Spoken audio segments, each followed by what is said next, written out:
उससे भी सूक्ष्म चीज है। और हवा को भी किसी जंत्र से हम पकड़ तो लेते हैं ना, किंतु आकाश ऐसा सूक्ष्म है उसको किसी प्रकार से भी नहीं पकड़ सकते। आकाश को भी एक प्रकार से पोल के रूप में घड़ा है, उसको ऊपर से बंद कर दिया, उसके भीतर में पोल है, वो आकाश से बोले पकड़ लिया, किंतु उससे वो सूक्ष्म चीज है मन है, वो इस प्रकार से भी नहीं पकड़ा जाता। मन को भी किसी प्रकार से एक प्रकार से स्थिर कर लेते बुद्धि के द्वारा, रोक देते हैं कोई स्थान के बीच के, वहां तो पकड़ा गया, किंतु बुद्धि उससे भी सूक्ष्म है। और बुद्धि को भी पकड़ लेते हैं, ये बुद्धि को हम स्थिर कर लेते हैं, एक आपने दो भी पकड़े गई, तो उससे भी और जो सूक्ष्म चीज है अव्याकृत माया, उसको फिर नहीं पकड़ सकती। और मायापति को भी नहीं पकड़ सकती। मायापति और माया जो है ये भी एक प्रकार से माया की खोली चढ़ा करके और किसी प्रकार से ईश्वर को हम अपने बुद्धि से और से उसकी बुद्धि की खोली चढ़ाकर पकड़ सकते हैं, निकाल सको तो नहीं पकड़ सकते। तो सूक्ष्म से सूक्ष्म जितनी अधिक चीज है उतना उसको पकड़ना जितना कठिन है, क्योंकि जो पकड़ने वालों जानने वालों है वो उसे अपने सूक्ष्म है, श्रेष्ठ है, महीन है। तो एक तो चीज होती है जो ग्रहण करने में आवे उसको तो ग्राह्य कहते हैं। तो ग्राह्य चीज तो सबसे मोटी होती है, उससे सूक्ष्म हो वो ग्रहण हो कि जिनके द्वारा वो पकड़ी जावे, और उससे भी वो सूक्ष्म हो वो की जो पकड़ने वाला,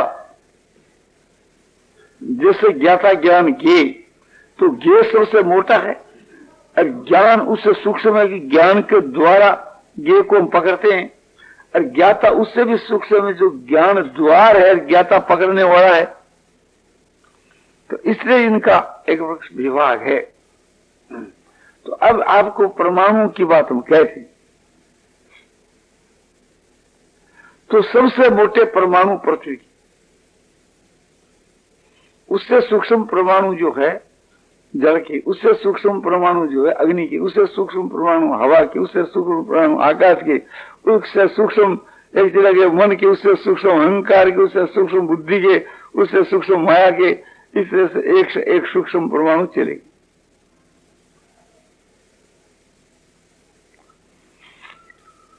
बीच में एक प्रकार से इंद्रियों को छोड़ दिया तो समझ लो कि ये भूतों से सूक्ष्म एक प्रकार से विषय है, शब्द स्पर्श रूप रस गंध, उससे सूक्ष्म सो इंद्रियां है।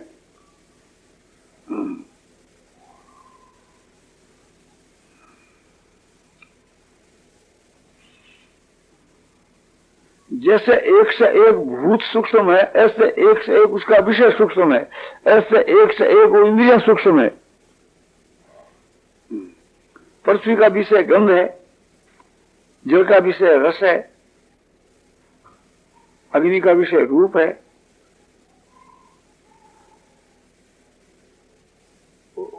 हवा का विषय स्पर्श है और आकाश का विषय शब्द है।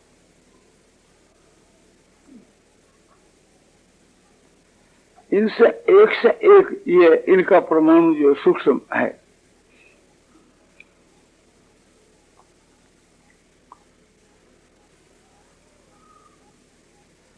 इसी प्रकार से थी नासिका इंद्रिय से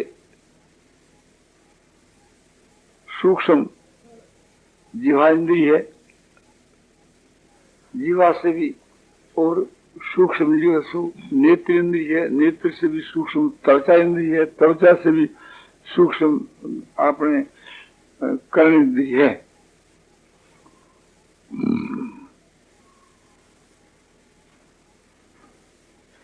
तो सबसे सूक्ष्म कर्मेंद्रिय, तो कर्मेंद्रिय का जो विषय है वो उसका जीतना भी कठिन है।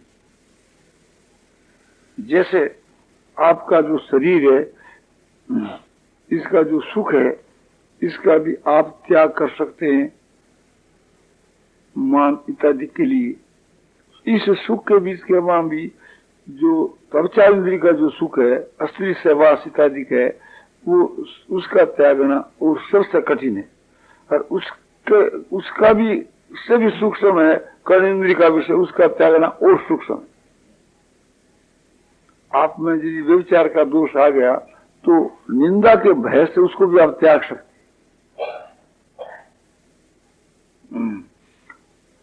आपका जो मान अपमान है, उस अपमान को भी सह सकते हैं, अपमान को भी आप सह सकते हैं और मान का त्याग कर सकते हैं बड़ाई के लिए कि संसार में हमारी कीर्ति होवे, तो हम अपमान भी सह लें, जूता जहां पड़े वहां बैठ जावें, झाड़ू दे दें, ऐसा ये बहुत अच्छा है।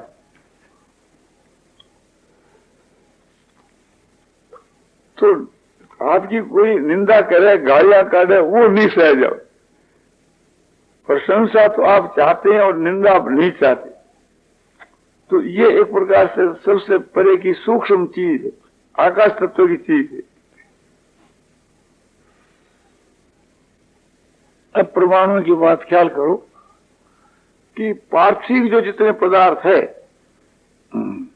जैसे जितनी औषधा है, उनका जो परमाणु है उसका असल विशेष रूप से होगा, वो चीज सबसे ज्यादा मोटी है, सब तुरंत समझ में आ जाएगा उसका छुआछूत का और का।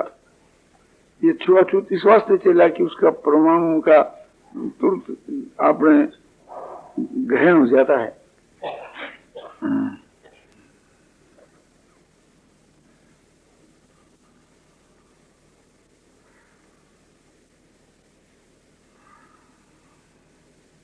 तो छुआछूत जितनी पृथ्वी और जल के साथ में समुद्र है, तुरंत असर कर जावे कि एक जल है और उस जल के वहां एक कोढ़ी आदमी ने हाथ धो लिया, कुष्ठ रोगी ने, तो उसके सारे जल के परमाणु वो चीज फैल गई, वो जल पियोगे तो आपको निश्चय कुष्ठ हो जाएगी।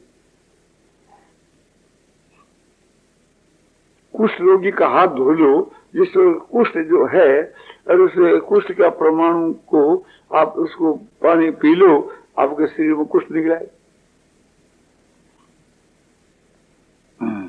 जैसे शीतला है, शीतला का जो बन है, उसका जो रस है, वो रस कहीं आपको छू जाएगा तो आपको भी शीतला हो जाएगी। और उस रस को थोड़ा जल में घोलकर पी जाओ, समझा, तो शीतला होगी आपको, इसको कोई रोकना वाला नहीं।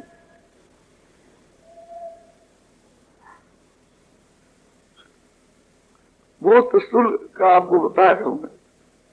जैसे किसी का हृदय की बीमारी हो गई, उस हृदय की बीमारी के वहां उसके उल्टी होती है, दस्त होता है, उस दस्त और उल्टी पर माखी बैठती है, वो माखी उड़ करके आपके भोजन पर जाकर बैठ जाती है। उस परमाणु को लेकर के जो हृदय की बीमारी के जो सूक्ष्म परमाणु है, वो परमाणु आपके भोजन के में शामिल होकर के फिर उस भोजन को आप करने से आपके भी हृदय की बीमारी हो जाए।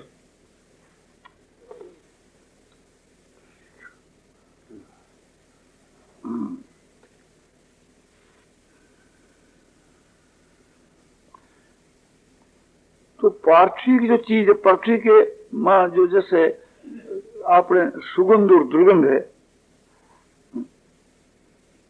माने जो एक ऐसी दुर्गंध है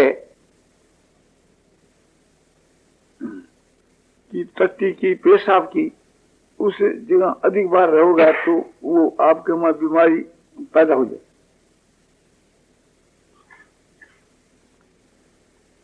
वे परमाणु आप में प्रवेश करके बीमारी को पैदा कर दी।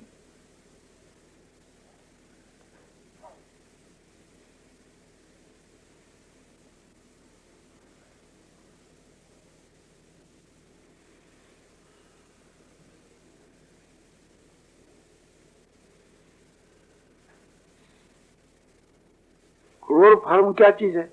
गंध से तो बेहोशी होती है, सूंघने से एक प्रकार से बेहोशी हो जाती है, इतना असर हो जाता है।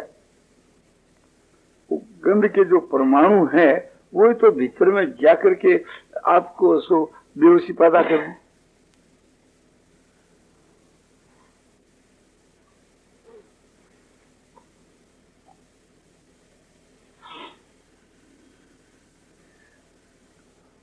अब ये ख्याल करना चाहिए रोग के विषय में,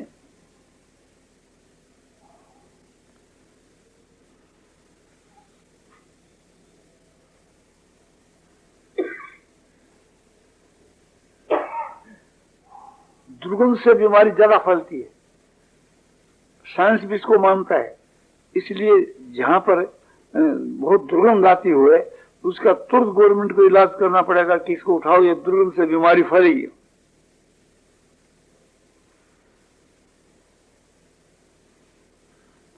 उससे बाद जल की बारी आती है कि जहां एक प्रकार से जल भी है, गंदा है, तो वो में दो चीज होगी, जल को एक असर, एक अपने गंध को, तो ज्यादा भय। इस वास्ते वे को इलाज करना चाहिए। पानी के भीतर के मां कोई दूषित पानी है, पानी जो खारा है, पानी जो एक प्रकार से उसमें कोई प्रकार का दोष आ गया है, तो उससे पानी पीने से तुरंत ही एक प्रकार से उसके शरीर में बीमारी हो जाएगी। ये जो विष का असर तुरंत होता है, क्यों कि विष क्या चीज है? ये पार्थिव चीज है। पृथ्वी का जो खराब तत्व है वो विष है, उसको सुन के खा जाओगे तो मर जाओगे। तो वो एक प्रकार से पार्थिव चीज है। ऐसे ही जल तरल जो चीज है, वो तरल जो चीज है वो भी एक प्रकार से बहुत खराब। वो जल के भीतर के बीच में कोई चीज पार्थिव चीज मिल गई तो वो जल भी एक प्रकार से दूषित हो जाता है। अब जल के बाद के मां अग्नि की पारी आती है, तो ये हमारे जो बुखार इत्यादि का है, ये क्या चीज है? ये अग्नि तत्व उसमें ज्यादा है। एक बुखार वाले रोगी के साथ में आप सोओगे तो आपके बुखार हो जाएगी। और विषैली जो बुखार है, ज्यादा खराब बुखार, जैसे प्लेग की, तो एक प्लेग वाले रोगी के पास में रहने से, उसको छूने से, उसमें जो बुखार के मां उनके परमाणु हैं तो वो आपको पकड़ लेगी। जैसे किसी का आग लग जाए, अग्नि पकड़ ले, वो स्थूल है, और समझो कि वो आसपास के घर को अग्नि जला देती है, तो उसका मोटा परमाणु है। और ये बुखार का सूक्ष्म परमाणु है, वो बुखार भी एक आग ही है। तो इस तरह से उसका असर हो जाता है। उससे और सूक्ष्म है हवा। हवा जो चलती है, ठंडी हवा, गर्म हवा, उसका तुरंत असर होता है। हम धूप में जाते हैं तो उसका असर हो जाता है। तो धूप में क्या है कि वो अग्नि के परमाणुओं का असर है, और हवा जो है उसमें दूसरों का परमाणु और मिल जाता है। पृथ्वी के परमाणु मिल जाते हैं हवा के मां, तो सुगंध दुर्गंध को हवा ले जाती है। उसमें जल के परमाणु मिल जाते हैं तो हवा ठंडी हो जाती है। उसमें समझो कि धूप के परमाणु मिल जाते हैं तो हवा गर्म हो जाती है, लू बाजती है। तो लू क्या है? जो धूप, जो सूर्य की बड़ी कड़ी धूप, उस धूप के शामिल होकर हवा चले तो लू बन जावे, और प्रवाह हवा के साथ में वह मिल जावे तो समझो कि जल के साथ में वो ठंडी हो जाए, सुगंध दुर्गंध के साथ में हो जाए तो गंध वाली हो जाए। तो इस वास्ते में हवा के संबंध से भी बीमारियां हो जाती है।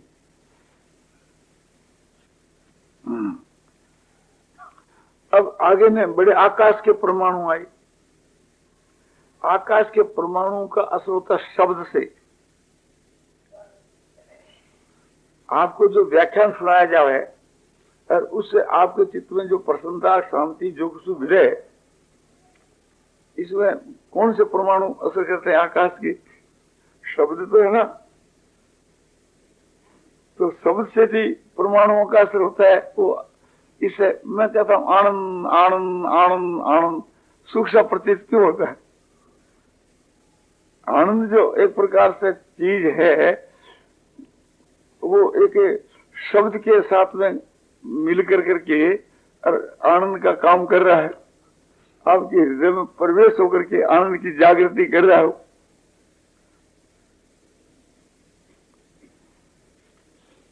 तो शब्द का असर होता है। प्रत्यक्ष देखो, एक आदमी वो गाली काढ़ी जाती है तो असर होता है कि नहीं, और एक प्रशंसा की जाती है तो उसको असर होता है कि नहीं? शब्द के ही तो द्वारा प्रत्यक्ष देख लो, तो शब्द के परमाणु ही से तो असर होया। तो ये बताया जाता है कि एक आदमी को नींद आती है, 5 आदमी देखते हैं तो उस नींद के परमाणु फैलते हैं और दूसरों को भी नींद आने लगती है।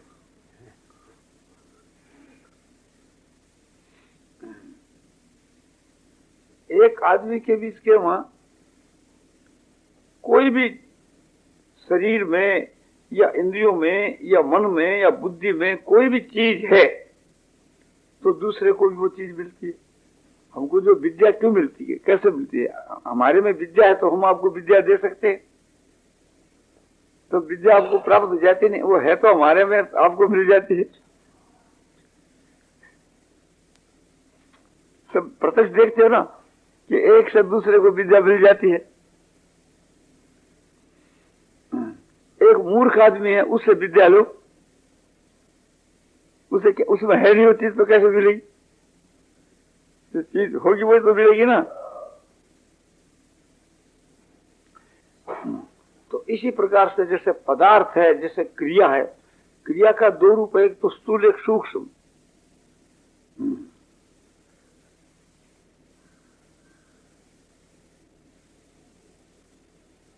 हम जाकर के एक तीर्थ में स्नान किया, तो स्नान किया तीर्थ के वहां, ये माने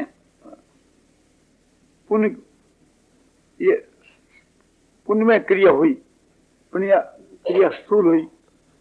किसी को दान दिया तो वह स्थूल क्रिया हुई। अग्नि में आहुति डाली, यज्ञ किया तो स्थूल क्रिया हुई। सूक्ष्म क्रिया क्या है? कि यज्ञ किया, दान दिया, तप किया, वो तो खत्म हो गया ना, कर दिया, बस हो गया। उनके संस्कार हमारे हृदय के में है कि हमने यज्ञ किया, दान दिया, तप किया, वे संस्कार जो है उसका आगे जाकर फल मिलेगा। वो तो मिट गए, यज्ञ दान तप जो कुछ स्थूल क्रिया करी वो तो वहां खत्म हो गई। और सूक्ष्म क्रिया एक प्रकार से हमारे हृदय में उसके संस्कार हैं। उस सूक्ष्म क्रिया के संस्कार के 2 भेद होते हैं, एक फलदायक, एक वृत्ति रूप। वृत्ति रूप सात्विक, राजसिक, तामसी, ये भाव। तो सात्विक, राजसिक, तामसी भाव पैदा होता है। सात्विक क्रिया से सात्विक भाव, राजसिक क्रिया से राजसिक भाव, तामसी क्रिया से तामसी भाव। वो भाव है। और पाप में जो क्रिया उसका भाव पापमय हुए।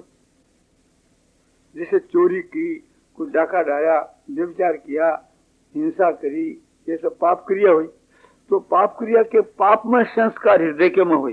पाप में संस्कार का उसका एक तो उसका फल है। फल क्या? पाप का फल दंड है।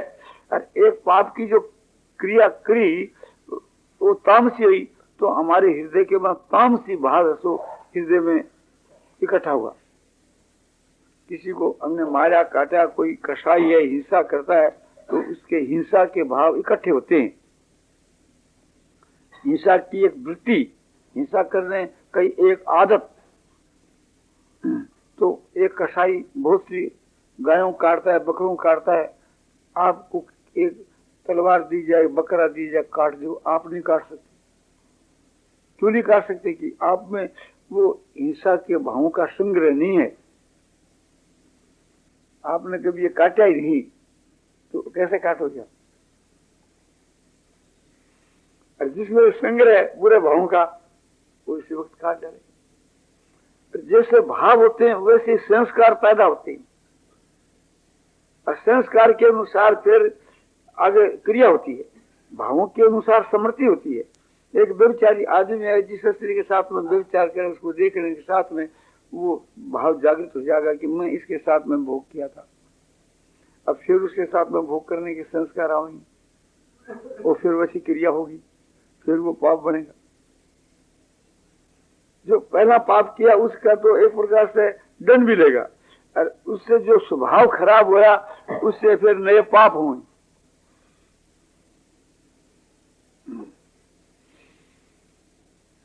तो एक पदार्थ है, बहुत मोटी चीज पदार्थ है, जो आकाश, वायु, तेज, जल, पृथ्वी, शब्द, स्पर्श, रूप, रस, गंध। आकाश, वायु, तेज, जल, पृथ्वी से शब्द, स्पर्श, रूप, रस, गंध ये सूक्ष्म है। उन स्थूल का भी असर होता है, सूक्ष्म का भी होता है। तो स्थूल के में सूक्ष्म तो है, तो इस वास्ते उस सूक्ष्म के द्वारा ही उसके में असर होता है। तो जितनी बीमारियां हैं, जितने जो रोग है इत्यादि के, ये इस प्रकार से उसमें प्रवेश कर जाते हैं। हमारे शास्त्रों में यहाँ तक परमाणु की बात आती है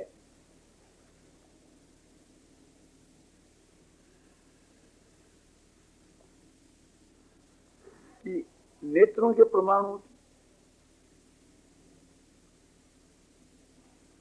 और सूक्ष्म माने मन के परमाणु की आपको दृष्टांत से समझाता हूं। शेषनाग जी महाराज की बीमारी हो गई, तो वे एक प्रकार से इलाज कराने के वास्ते अश्विनी कुमार वैद्यों के पास में गए, और उन्होंने इलाज किया, किंतु उसके बीमारी नहीं मिटी। तब संसार में उन्होंने सुना कि धन्वंतरी जो वैद्य है वो सबसे बढ़कर के है। धन्वंतरी को भगवान का अवतार माना जाता है। फिर धन्वंतरी के पास में शेषनाग जी आए, तो उन्होंने वही दवाई दी, किंतु उसकी आंख बांध दी, बीमारी मिट गई। तो धन्वंतरी वैद्यों के पास में शेषनाग जी गए, बोले हमारी बीमारी मिट गई। बोले कैसे? बोले इस दवाई से। बोले यार दवाई तो हम भी दी थी। बोले इसी से मिटी। किसने मिट्टी? की धन्वंतरी ने। तो अश्विनी कुमार वैद्य धन्वंतरी के यहाँ आया, उसको साथ लेकर, इनको आप क्या दवाई दी? बोले यह दवाई दी। इसे दवाई तो आप ठीक दी, अरे यह दवाई मैं दी थी। मैं जो इसको दवाई दी थी इसकी बीमारी नहीं मिटी, आप जो दवाई दी इसको बीमारी मिट गई। ये क्या कारण? वही दवाई। बोले तुमने इसकी आंख नहीं बांधी होगी।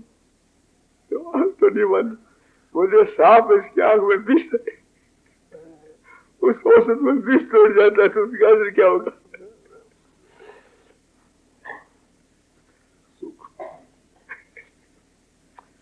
समझे ना? तो नेत्रों की वृत्ति के द्वारा वो सूक्ष्म रूप से वो चीज उसके वहां दौड़ती है।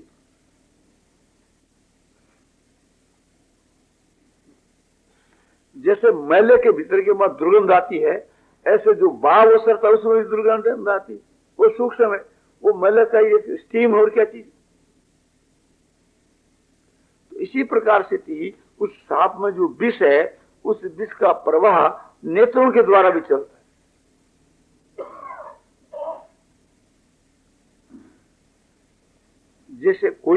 आदमी,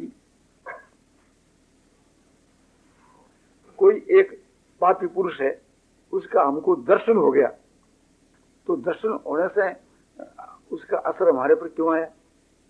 हम उसको छुआ नहीं, कुछ नहीं। एक महात्मा का दर्शन हो गया तो उसका असर क्यों आया हमारे? तो महात्मा को हम देख लेते हैं तो हमको लाभ, और महात्मा हमारे को देख ले तो हमको लाभ। तो महात्मा में जो चीज है वो नेत्रों के द्वारा सूक्ष्म रूप से विकसित होती रहती है, तो उसका परमाणुओं का असर हमारे ऊपर आ जाता है। और हम महात्मा को देख लेते हैं तो हमारे नेत्र वहां से जाकर उस चीज को ग्रहण कर लेते हैं, तो वो चीज हमारे मुझ के आगे। एक पापी को हमने देख लिया तो उसका असर हमारे ऊपर आ गया।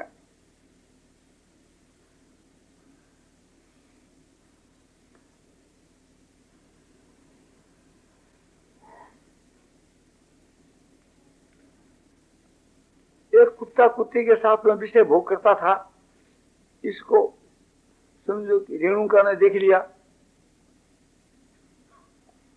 और वहां वो ठहर गई किसी देर तक, तो जमदग्नि ने क्या समझा कि ये व्यभिचार दोष, क्यों कि तुम्हारे हृदय के बीच में बुरे भावों की जागृति होगी। तुम किसी कुत्ते कुत्ती को भी व्यभिचार करते हुए देख लोगे तो तुम्हारे हृदय के मां व्यभिचार के संस्कारों की जागृति हो जाती। कहा तो किसी ने तुमने आंख से नहीं देखा ना, तो आंख से वो परमाणु ग्रहण कर ली।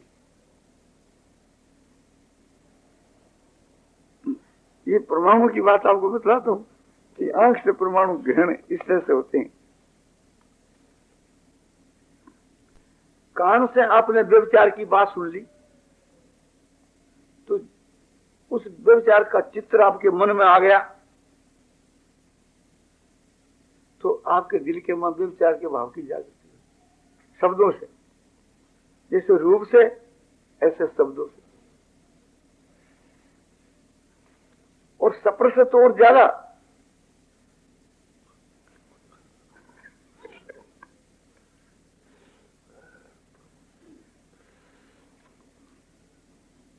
तो इसी प्रकार से थी जिन पुरुष में जिस प्रकार के परमाणु है आसुरी संपदा के या साथ अपने देवी संपदा के, वैसे परमाणुओं का संसर्ग उसमें आ जाता है।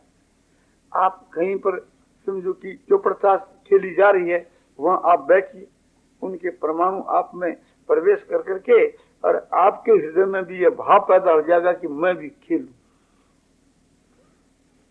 एक दिन नहीं, 2 दिन नहीं, 5 दिन के बाद आप नेत्रों से कहीं बाइस्कोप देखिए, उनका विकार आप में पैदा होने लग जाएगा। आप एक प्रकार से थी लड़ाई झगड़े की बात सुनते रहिए, आपके बीच के में जोश पैदा होने लग जाएगा लड़ाई करने का।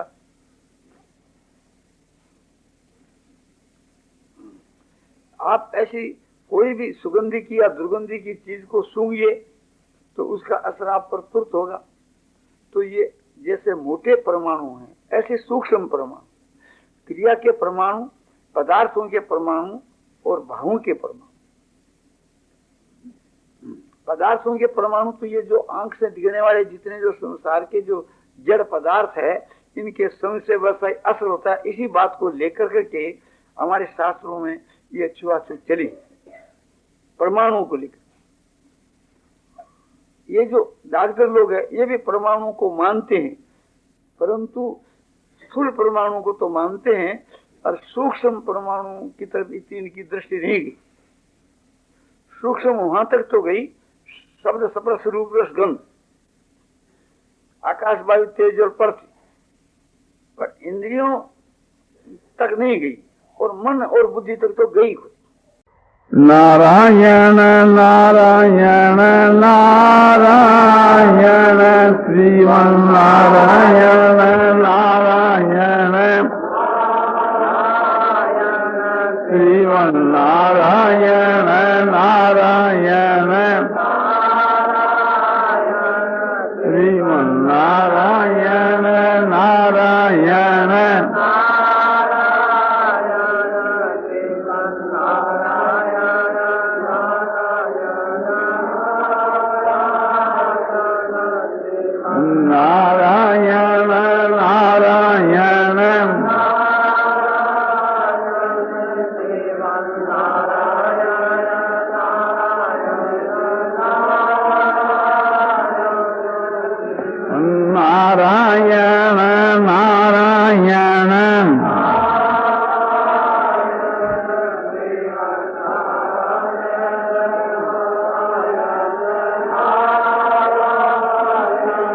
सियावर रामचंद्र की जय। मार मुकुट वंशी वाले